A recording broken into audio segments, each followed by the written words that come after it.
anyway, so here you are. You've been with this boyfriend for how long now? 2000. It was December of 2008. Oh, wow. So about 2 years. Yeah. Okay. And it's been chaotic. Chaotic. Well, because he shattered his wrist a month after we got together. Wow. Like, shattered it. And so he was on, like, heavy painkillers for 3 months after we got together. So what, did that make the relationship kind of rocky? Well, it made it, there was never any real, I want to say, like, foundation for the, we had our month of crazy, we're just together, and then suddenly I'm taking care of him like we've been married for 20 years. Yeah, that's kind of weird. That throws like a monkey wrench in it a little bit. But it suited me just fine because I know how to care for people. Yeah. I know how to do that. Even if I didn't always enjoy it, yeah. You're kind of like a giver. It makes sense, I watched my grandma do it with all of her kids, and my mom tries desperately, and it makes sense to me, even if I don't necessarily want to be doing it. And so, that was 3 months of our relationship, and then he got laid off, and so then it was trying to figure out what we were going to do from there, and like our relationship never really had a time to just kind of settle itself in, because there was all these events thrown in there, constantly, right? Wow. Okay. So, and did you guys live with each other from the beginning? Yeah, pretty much. I like I said, I moved from Los Angeles to Seattle. So you guys were, I want to say married, but you guys were with each other for only a month, and then you moved to Seattle? Well, we had a phone relationship for a month. Okay. And that's a bold move across the country, pretty much. We talked for like 5 or 6 hours every night. And I was in a bad situation in LA, and he was offering me an out, and he seemed fantastic, so why not? Yeah. And then, like I said, we had like this month that followed of goodness, of bliss, as every couple has. Yeah. And then just like bam, bam, bam, bam, bam, crazy situation after crazy situation. Wow. Okay. So, all right. So bold move. First of all, from LA to Seattle, was it like raining and everything too over there? It wasn't too bad. I mean, I lived in Humboldt County where I was accustomed to the rain all the time. Yeah.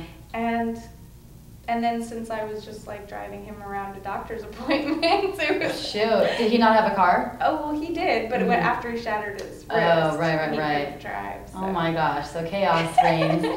And then, so how do you guys like feel about each other? When you guys moved in with each other and everything, did you feel like, wow, this guy could be the one for me? Absolutely. I mean, really? And it's funny because I don't know if he's gotten less interested in marriage, but I've gotten less interested in marriage. With him or in general? In general. In general. But when we first got together, there was talk of marriage and babies, and wow. Naming the kids. Yeah, pretty much. Yeah. And he told his mom she might not have to wait for his younger sister to get married. So he was pretty sure about you too. Okay, so blissful relationship. You guys are attracted to each other and everything. And then did that start declining eventually? Yeah, I think so. Because the way he perceived me via the phone conversations in that first month was having a goal and focusing on that. So I was having something outside of him. Yes, and that was to be a teacher. You were focused on getting your doctorate's degree, right? A credential. Or credential and everything like that. That all was a focus for you. Then you moved to Seattle, and you didn't get into the program of choice, right? Right. There was hiccups with the hoops that I was supposed to jump through, test taking and things like that. Okay. And so it ended up getting postponed, and we had similar plans in the sense that he had planned on taking the LSAT and going to law school. Oh, okay. So he was going to do that in California because I wanted to come back to California. That's good. And after he shattered his wrist, he missed the LSAT. Oh, shoot. Because of being doped up on painkillers. Oh, yeah. Oh, man. And so what we had agreed upon as the original plan for what came next for us, you know, just kind of went out the window for both of us. You know, for his plan and mine, just kind of both got thrown out the window. And then, like I said, bam, bam, bam. There's never been a chance to really recover the romance or what's after that? Just, anything after that. I mean, like I said, we fight a lot, and he's got a business plan, and we've agreed to work on it together to give us both something to do. So what happened, like, so basically his goal was to be an attorney, but then because he shattered his wrist, he just kind of threw out the whole goal? Well, it was a half, I think it was half-hearted on his part, because he also is an inventor at heart. He's got brilliant ideas, and, you know, sitting down and writing business plans is probably more something he'd enjoy than being an attorney. Yeah. So actually it was governor was the plan. Governor, he was going to go for governor. Nice. But so you think on the whole it wasn't like he was 100% about it, then when he shattered his wrist it was kind of like fell flat, and then that's kind of what happened to you too? Exactly. So both of your kind of goals sort of got crumbled a little bit, and then did the relationship, what happened after that? It just kind of stagnated? Well, and then without me having something else to focus on, I fall back to the depression. And you know, and he hasn't abandoned me yet, but it wears on him a lot. Of course. You know, it's a lot to handle, and him being so independent, but feeling like to be a good boyfriend, he's supposed to be catering to me. You know, it creates a lot of friction. And so, like I said, we love each other, but we fight a lot. And so I think that whatever certainty there was in the beginning is, you know, it's not there. Right.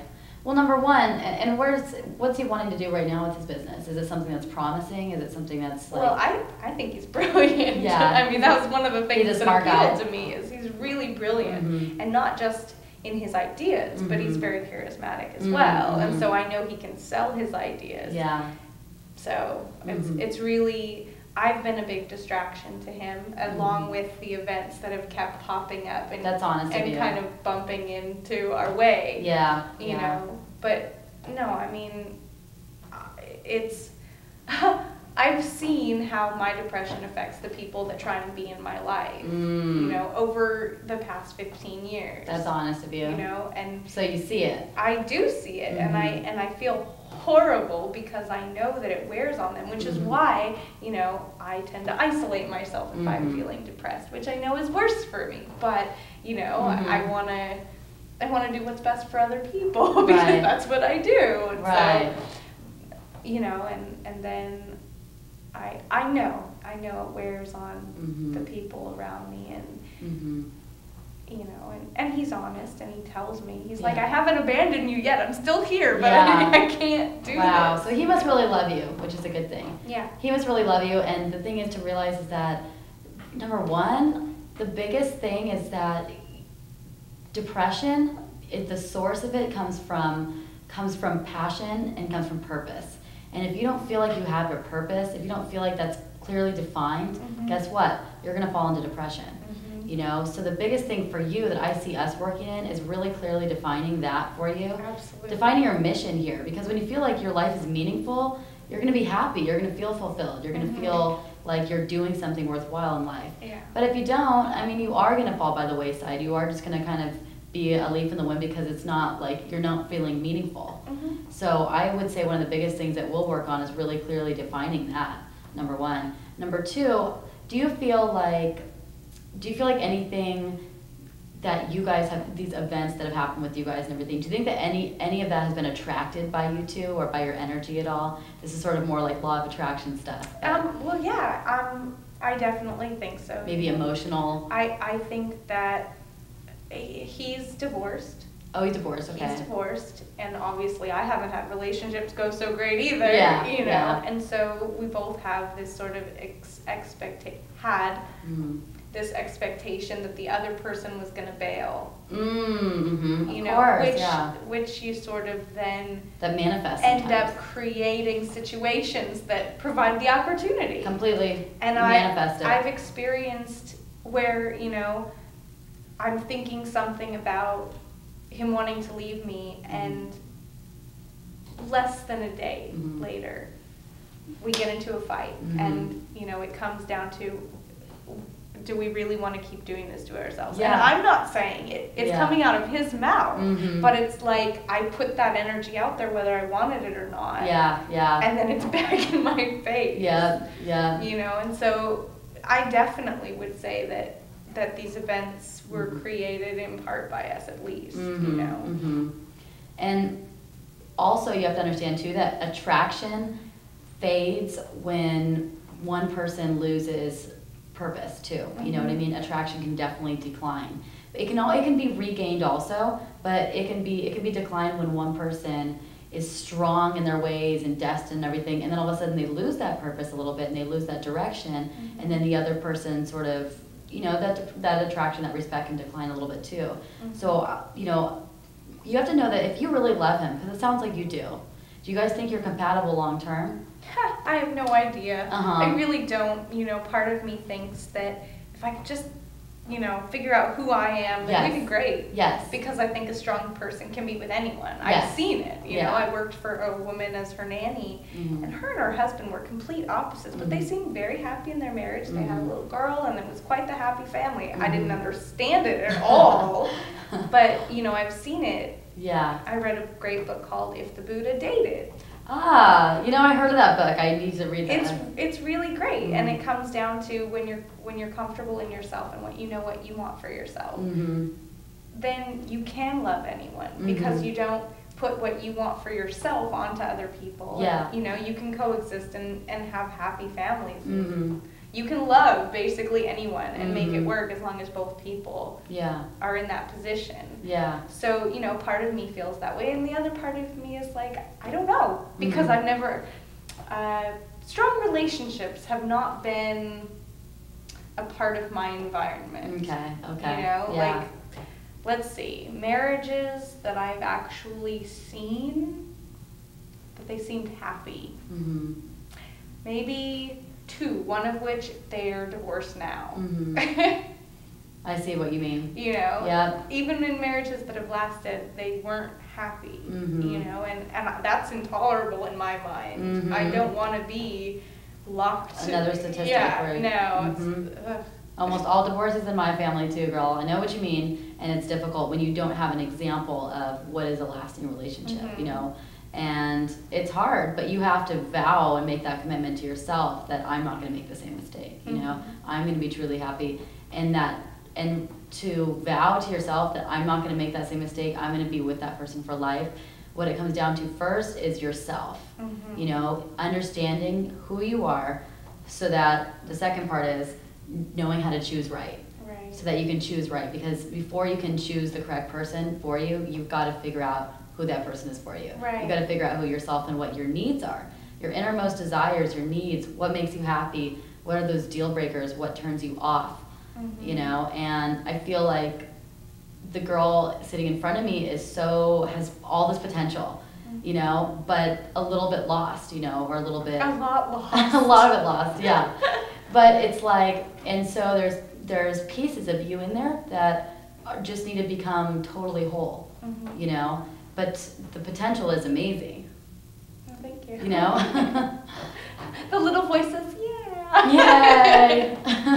The potential is amazing. And the potential for, I mean, if you love this guy, the potential for your relationship can be spectacular. But it comes down, and I'm not saying it's all you. I think that he probably has, you know, I don't believe... He's got his own issues. I mean, I don't believe anything's one-sided. And I'm sure that he's got some things, too, that he's contributing to, you know, a lack of communication in the relationship or whatnot. But, you know, you can only do what you do, which is completing, you know, your mission right now is to work on yourself. You know, and that should be your #1 priority right now, and that's what I'm going to help you with. But working on yourself so that you become the most fantastic, whole, complete person in the world, and then he's going to see that by way of that, you know, and your love together is going to grow.